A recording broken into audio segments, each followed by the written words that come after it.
How to create your program and text editor. Start your program with text editor. You can easily create a Python program with text editor and save your work on computer and compile it in the terminal. Let's see how. So now, open brackets the text editor that we installed it into our computers. Then make sure you are using Python in the text editor.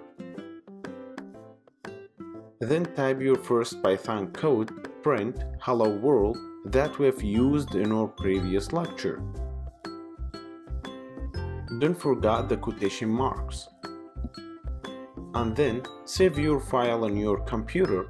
It's better to save it in your desktop.